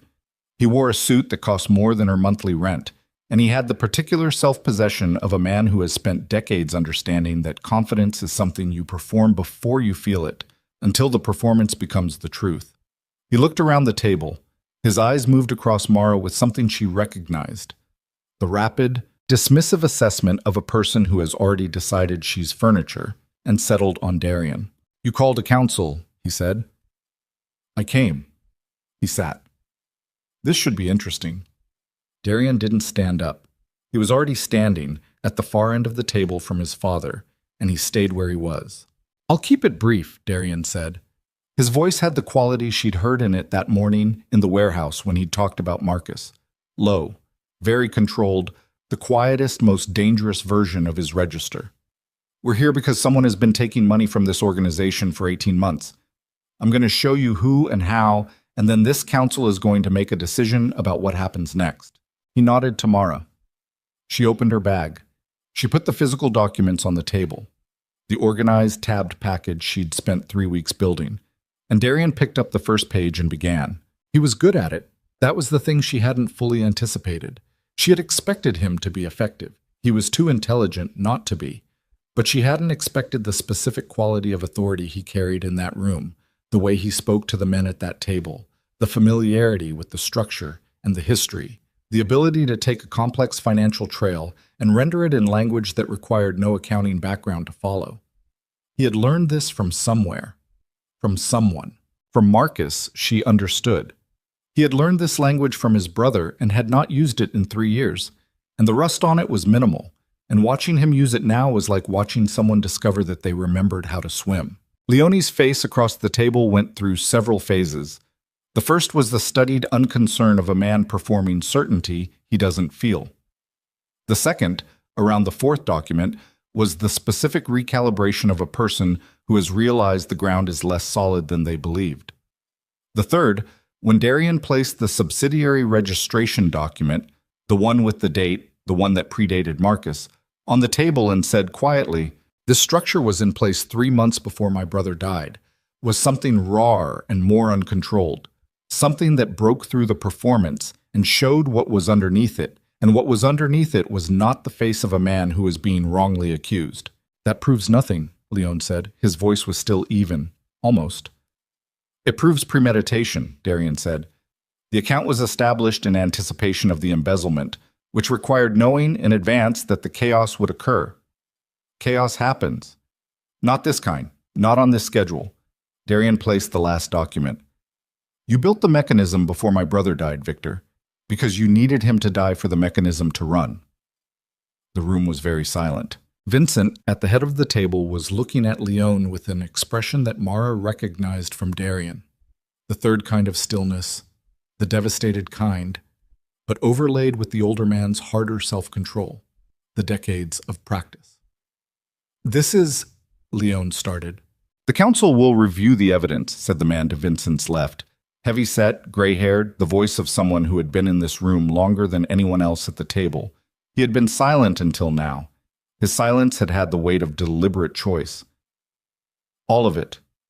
Tonight. Tonight, Vincent said. I want to respond to these, Leon said. You'll have the opportunity, the gray-haired man said, after the review. Leon looked around the table. He was measuring, the way a man measures when he's calculating odds. And whatever his calculation was returning, it wasn't favorable because his jaw tightened and he nodded once, short, and sat back in his chair. Mara watched him. She watched his hands on the table, flat, controlled, the deliberate stillness of someone managing a very strong impulse. And she watched his eyes move around the room in a way that wasn't the open assessment of someone participating in a process. It was the movement of someone locating exits, someone running a different calculation from the official one. She leaned toward Darian, said very quietly, close to his ear, He's not going to wait for the review. Darian didn't look at her. I know. He's going to move today, before tonight. I know. Still quiet, still facing the table. Which is why I already told you to stay behind me.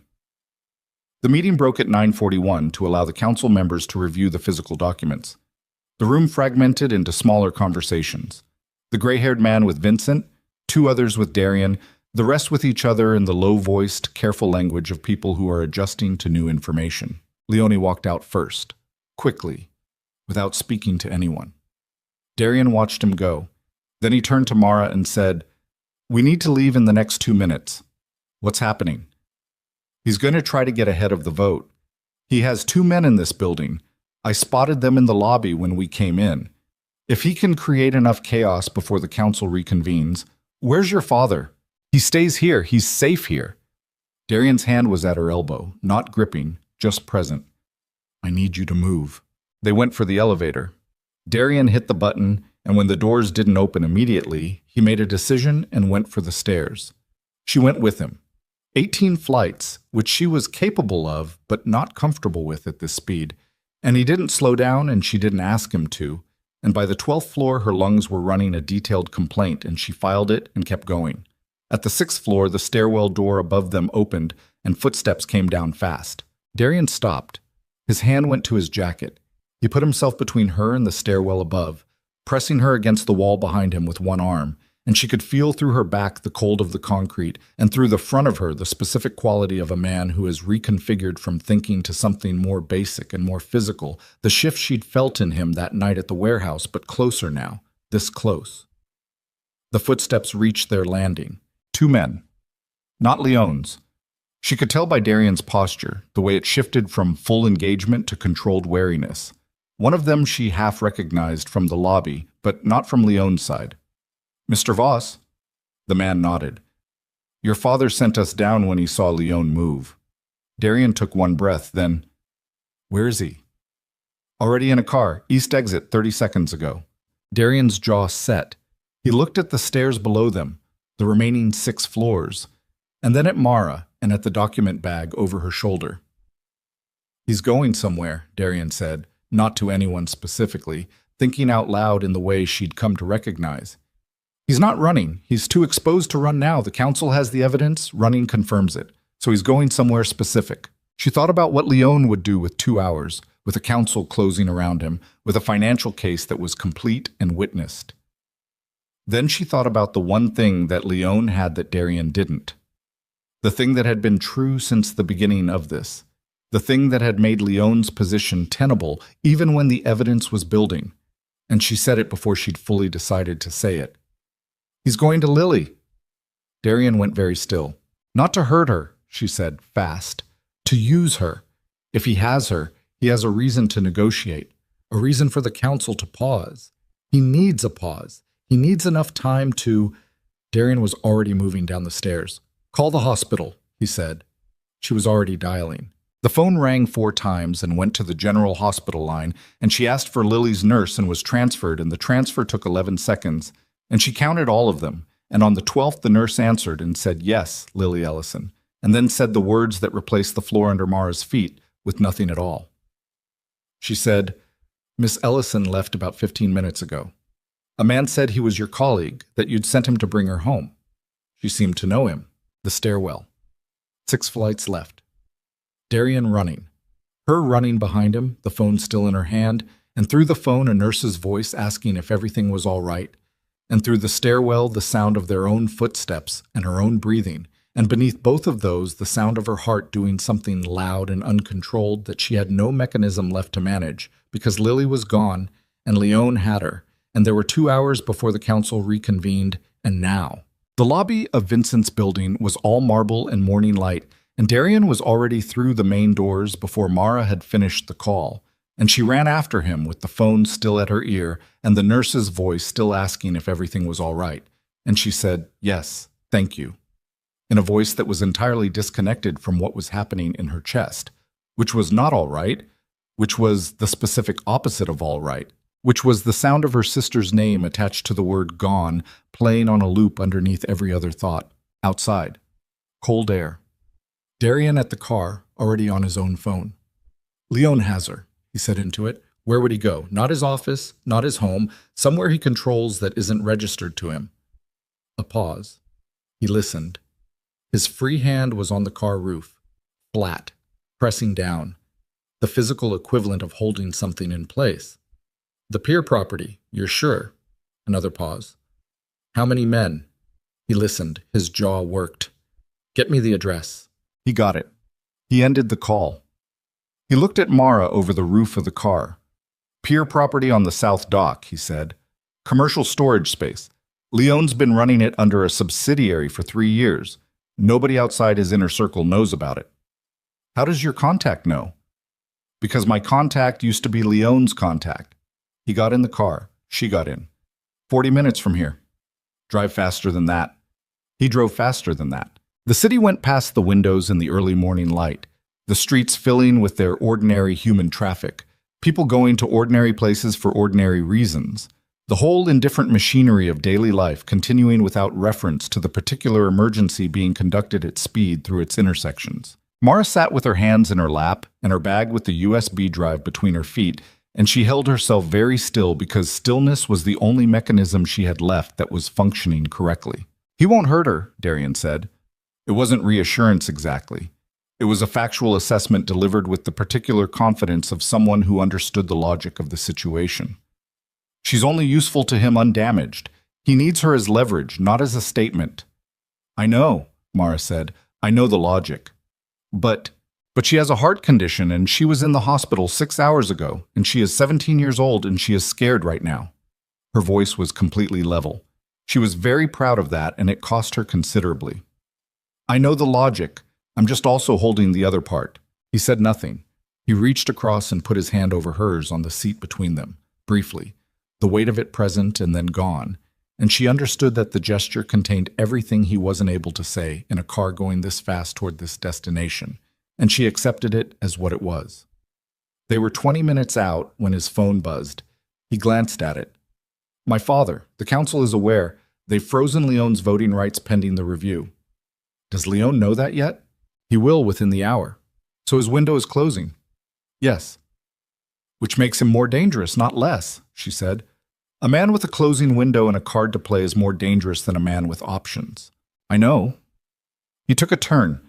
The buildings changed character around them, financial to commercial to industrial, the city's economy stratifying itself geographically, and at the end of that stratification was the dock, the water, the cold functional architecture of freight and storage, and all the things the city moved through itself that it preferred not to look at directly. He parked 2 blocks from the pier address, which told her he had thought about the approach even at this speed, and they got out into the cold and he looked at her with a directness she'd come to understand was his version of asking something he didn't know how to ask. "You stay at the car," he said. "No." "Mara, my sister is in there." She held his gaze. "Tell me what you need me to do and I'll do it, but I'm not staying at the car." A long second. The dock wind came off the water and moved through them both. "Stay behind me," he said. "Same as before. If I tell you to go, you go. You don't ask, you don't wait, you go. You take Lily and you go." "Yes." "If something happens to me, nothing is going to happen to you," she said. For the second time. This time he almost smiled. Truly, this time. something that reached his eyes and changed them before it faded. "You keep saying that." "I keep meaning it." They moved. The pier property was a long, low building of corrugated steel set back from the actual waterfront, the kind of structure that existed in every port city as a neutral container for whatever needed containing. 2 loading bays, both closed. A standard entry door on the east side. 1 car parked alongside the building that didn't belong to any freight operation. Darian studied it for 30 seconds from the corner of the adjacent building. She studied it beside him, one light visible through the high, narrow windows. Interior, toward the back.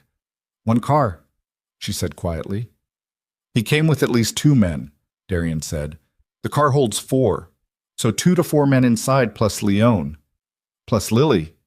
Plus Lily." He looked at the entry door, at the loading bays, at the narrow windows. She watched him build something in his head, the layout, the approach, the sequence, and she watched him arrive at a decision she recognized not from its outcome, but from the way his posture changed when he reached it, the settling into a choice made. "I'm going to go in the loading bay on the left," he said. "There's a manual release on the outside. I've seen that type before. It'll take me 90 seconds and make some noise. When the noise happens, whoever's inside is going to look toward the bay." He looked at her. "The entry door will be less watched for about 20 seconds. You want me to go in the entry door? I want you to get to Lily. Get her away from Leon's immediate position, that's all. Don't engage anyone, don't argue with anyone, just get her and move toward the back of the space, away from the bay, away from me." He paused. "Can you do that?" "Yes." "You don't hesitate. Someone points something at you, you do what they say until I'm in the room. Once I'm in the room, I know," she said. "Once you're in the room, I take Lily and I go." He looked at her for 1 more second. 1 second of something specific and unguarded that passed between them in the shadow of the adjacent building with the dock wind and the smell of salt water and cold metal around them. And then he moved and she moved and they separated and the space between them increased and she went toward the entry door and kept her breathing deliberate. In, 3 counts, out, 3 counts. Because panic was not available to her as an option. Had not been available to her as an option for most of her adult life. And this moment was not going to be the exception. She was at the entry door, her hand on the handle, cold metal. She waited. The loading bay on the left produced a sound like something large being forcibly disagreed with, a mechanical protest, a clang, a grinding of the manual release doing what it was designed to do but hadn't done in a while. Loud, purposefully loud. She opened the entry door and went inside. The interior was large and dim and smelled of salt and diesel and old wood, the honest smell of a working storage space. Crates stacked along the walls, a forklift parked in the far corner, the long open middle of the floor. The light she'd seen from outside came from a portable work lamp set up near the center back of the space, and in its radius she could see 2 men moving toward the loading bay, their attention on the sound, their bodies already committed to the wrong direction. And she could see Lily. Lily was sitting on a crate near the work lamp, her hands not bound. Leone was smart enough to understand that binding her wasn't necessary, that a 17-year-old girl with a cardiac history in an unfamiliar building was not a flight risk. But her face was the color of old paper, and her arms were wrapped around herself the way Mara had seen her sit in hospital waiting rooms, the posture of someone making themselves small against a situation that was too large. Leone was standing 6 feet from Lily. He had his phone in his hand and he was looking at it rather than at his men moving toward the bay, which told her he'd already heard something from his council contact, and the news was not favorable. She moved across the floor toward Lily. Fast, not running. Running attracted the peripheral vision of people who were already activated, and she was not yet in Leone's direct sight line. She covered half the distance before Lily saw her, and when Lily saw her, Lily did the thing Mara would love her forever for. She did not react, did not call out, did not change her posture, just held Mara's eyes across the distance with a steadiness that should not have been possible for a 17-year-old who'd been in the hospital 6 hours ago. Leone looked up from his phone. He saw Mara. He looked at the entry door, at her. The calculation happened on his face in real time. How she was here, what it meant, what it changed. And while he was running that calculation, she crossed the remaining distance and put herself between him and Lily and said, With a voice she pulled from the same place she'd pulled every calm voice from in every hard moment since she was old enough to be the person who had to hold things together. "We're leaving." Leone looked at her. Really looked at her, for the first time. Not the dismissive furniture assessment from the conference room, but the look of a man encountering something he hadn't fully modeled. "You're not leaving," he said. His voice was still controlled. Almost. "Your men have the loading bay," she said. "Darian is already in this building." A beat. "You have a closing window and no leverage," she said. "The council has the evidence. Your voting rights are frozen. You brought a 17-year-old girl with a heart condition to a storage building on the dock, and that is the full extent of your remaining position." She held his eyes. "Let us walk out that door." Leone took one step toward her. The loading bay doors came fully open. Cold light and dock air poured in through the left bay, and Darian came through it with the specific quality of presence that she had first clocked in a restaurant in November, the quality that reorganized the available space around it, and the two men who had moved toward the bay noise were now between Darian and the center of the building, which was not a position they had intended to be in and which they understood immediately. It was fast after that. She kept Lily behind her, and she didn't look directly at what happened between Darian and Leone's men, because looking directly at it was not something she needed to carry afterward. But she heard it, and she felt the concussive movement of it through the warehouse floor, and she kept her eyes on Leone. Leone, to his credit or his ruin, she wasn't sure which, did not run. He stood in the light of the work lamp and watched his men lose the space, and she watched him do the arithmetic one final time, and she watched him arrive at the number. Darian was in front of him. There was blood at the corner of his mouth, new blood, and his breathing was elevated. 3 hard fights in less than 12 hours. The body's account was coming due. But he was standing, and his eyes were clear, and the quality in them was the cold calculation one, the one she'd learned to read as the most dangerous version of him, not because it was the most violent, but because it was the most decided. "Victor," he said. That was all. Just the name. Leone straightened his jacket, an absurd gesture in the context of the moment, and she suspected he knew that. But some habits were too fundamental to abandon even here. "The council will review," Leone started. "The council met an hour ago," Darian said. "My father called an emergency session when you left the building. The review was expedited. The vote was 7-0. He took one step forward. "You're done, Victor. The territory, the accounts, everything tied to the Leone operation inside this organization. It's already being transferred. The legitimate assets will be frozen pending legal review for the embezzlement." Another step. "You're going to walk out of this building, and you're going to leave the city. And if you come back to the city, or make contact with any member of this organization, or with Mara Ellison or her sister for any reason for the remainder of your life." He stopped.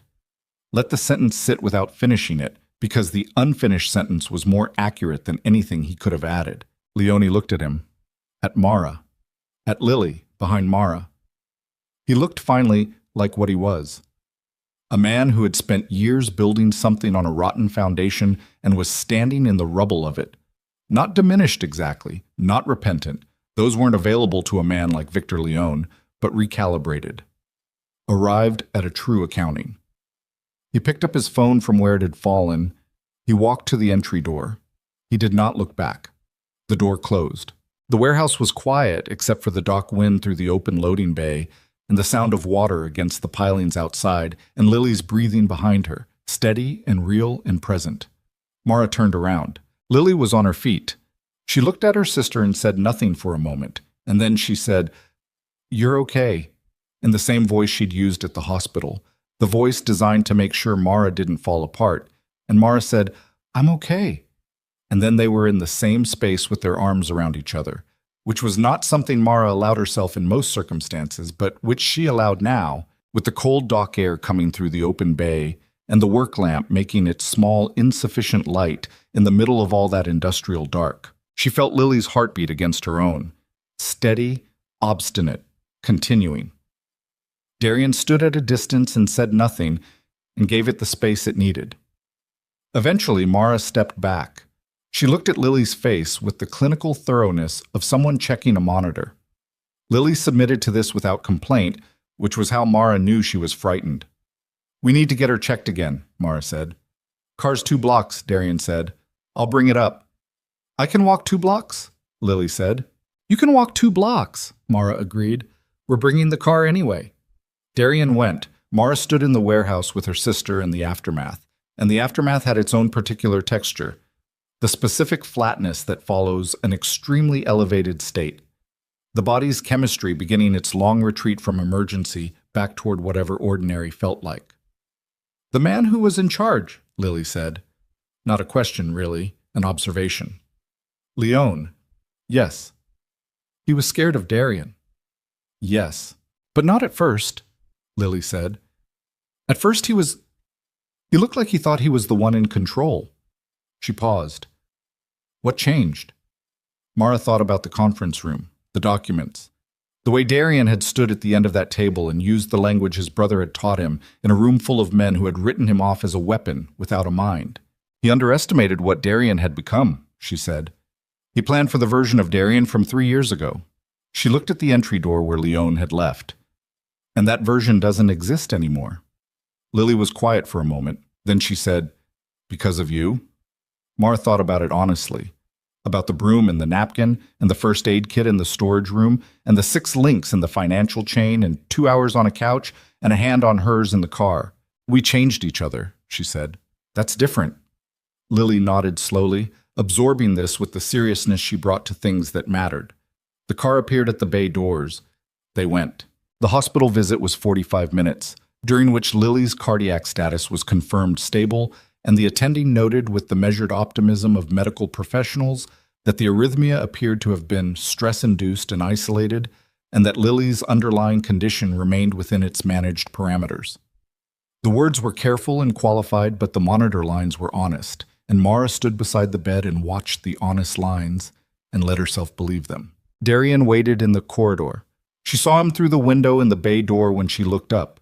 Standing against the opposite wall with his arms crossed, the cut above his eye closed but darkly bruised, the general presentation of a man who had conducted a significant amount of physical activity in a 12-hour window and was paying the body's invoice in real time. And she thought about the first night, the restaurant, the way he'd looked standing in that dining room with his violence and his blood, and his complete failure to understand that someone could look directly at him and not reorganize their world to accommodate what he was. She thought about the version of him that had sat at table 4 and drunk the water she brought. She thought about the version of him that had just walked into a warehouse on the South Dock to get her sister back. Those were not the same version, and the distance between them had been traveled in weeks, and the travel had cost something real from both of them, and she understood this was not the kind of thing you accounted for in any contract. Lily was released at 1:15 in the afternoon. They drove home, all 3 of them in Darian's car, Lily in the back asking with 17-year-old tenacity about the coffee maker at the warehouse, which she had learned about from Mara's occasional references and had apparently filed as significant data. And the city moved past them in its afternoon configuration, the light different from the morning, lower and warmer, the sky doing something complicated in the west over the river. At their building, Mara helped Lily upstairs, got her settled with her medication and her blanket and the quiz she'd missed that morning, which she was already texting her teacher about with the specific pragmatism of someone for whom ordinary life was always the thing to return to as quickly as possible. Mara stood in Lily's doorway for a moment and looked at her sister in her ordinary environment, the room with its posters and its small mess of books, and the window that needed the latch fixed, all the ordinary textures of a life being lived. "Go," Lily said, without looking up from her phone. "I'm not." "You're hovering in the doorway like you used to when I came home from the hospital," Lily said. "I'm fine. The monitor said fine. Go talk to him." Mara looked at her, at the ceiling, back at her. "You're insufferable. I learned from the best." She went back downstairs. Darian was leaning against his car, looking at the street, in the posture of a man who is waiting for something and has decided to do so without performing patience, just the thing itself. She stood beside him.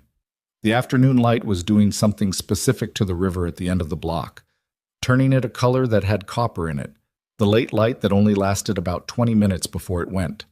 They both looked at it. "The council," she said. "Done. My father is handling the transfers. The attorney has the physical evidence. He paused. The embezzlement case will go through legitimate channels, financial crimes, not the other kind. That was the deal. He said the last three words with something in them that told her it had cost him something to say them out loud and make them true. Marcus, she said. A long pause. The river light held. There's no proving it legally, he said. The structure proves premeditation. The timing is damning. But the actual, what happened to Marcus on that road that night? There's no evidence that survives a legal standard. He said it in the flat voice. I knew that when I walked into the council room. She looked at him, at his profile against the copper-colored light. Then why not the other kind, she said. Not a challenge, a real question. He was quiet for long enough that she thought he might not answer. Then he said, because I've been the other kind. For 3 years. And it didn't bring him back, and it didn't make me anything he would have recognized as his brother. He paused. The council taking everything Leon built. His territory, his accounts, his position, his name inside that organization. He's going to spend the rest of his life with nothing, in a city he can't return to, known to everyone in his world as the man who was stripped and exiled. That's not nothing. No, she said. It's not nothing. Marcus would have said it's enough. He said this carefully, the way you carry something fragile. I'm working on believing him. The river light shifted. The copper went out of it, and something quieter came in, the gray-blue of early evening beginning its approach. The 30 days were up 10 days ago, Darian said. She looked at him. The contract, he said. The original term. You could have left. I know. You didn't. I know. He turned to look at her. Full on. Not the peripheral awareness she'd first read him through.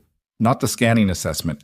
The direct look she'd come to understand was the most honest thing he had. The look that didn't come with any architecture built around it. I need to ask you something, he said. All right. The company. He paused. Harbor Logistics. The way you've built it in the past month. The drivers, the contracts, the books. It's become something that could actually survive. Something real. Another pause. I want you to stay. Not as what was in that contract, as a partner, in the building of it. He held her gaze.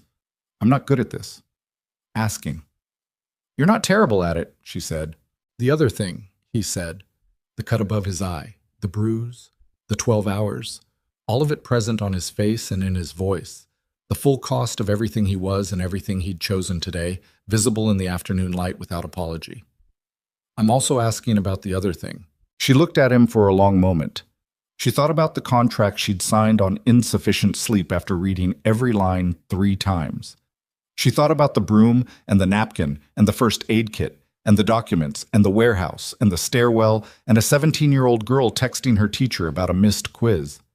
She thought about the 2 versions of this man and the distance between them and who had walked alongside that distance. The other thing, she said, you don't have to ask about. He looked at her. It's already answered, she said. He reached up and touched her face. Not a grand gesture, not the dramatic architecture of a cinematic moment, just his hand, still carrying the evidence of the last 12 hours, against her cheek, and she leaned into it slightly, the way you lean into something you have been moving toward for longer than you admitted. He kissed her, briefly, in the street, in the fading light, simple and real and weighted with everything that had preceded it. When he stepped back, his eyes were doing the thing she'd first cataloged at the restaurant as a flicker of something unfamiliar. But it wasn't a flicker now. It was steady, something that had settled into a permanent resident status behind whatever expression he wore over it. She looked at him. At the building behind her where her sister was texting about a missed quiz. At the river at the end of the block, going quietly about its business. The payroll cycle, she said, ends Friday. I need the distribution partner renewal signed before then, or we trigger the penalty clause. He stared at her. And the truck with the bad engine needs to go to the mechanic this week, she said. Jimmy has the service contact. Are you serious? I'm always serious about payroll. He laughed. It came out rough and unpracticed, the laugh of a man who had not used it enough in recent years, and it changed his face in a way that was not subtle and not guarded and was, she thought, the most genuine thing she had yet seen on it, which was saying something given the last 12 hours. And in a week, the drivers would gather in the warehouse at the end of a Friday shift and find an envelope on each of their lockers. A bonus, significant, not announced in advance. Carver would stand at his locker with his envelope and look through the glass at Mara at her desk, and he would nod once with the expression of a man who has been proven right about something he wasn't sure about, and she would nod back. In 2 weeks, the distribution contract renewals would come in, all 4 of them, on terms better than the previous cycle, because the company now had the kind of operational stability that serious partners rewarded with serious offers. In a month, Vincent Voss would come to the warehouse for the first time in 3 years and walk the floor with his son and stop at the glass wall of the office and look at the whiteboard. Clean, current, the schedule 3 weeks forward and accurate. And say nothing. And the saying nothing would contain everything. Leon would not return to the city. The financial crimes case would proceed on its own timeline, through its own channels, slow and institutional and unglamorous, which was the nature of justice when it came through legitimate means rather than immediate ones.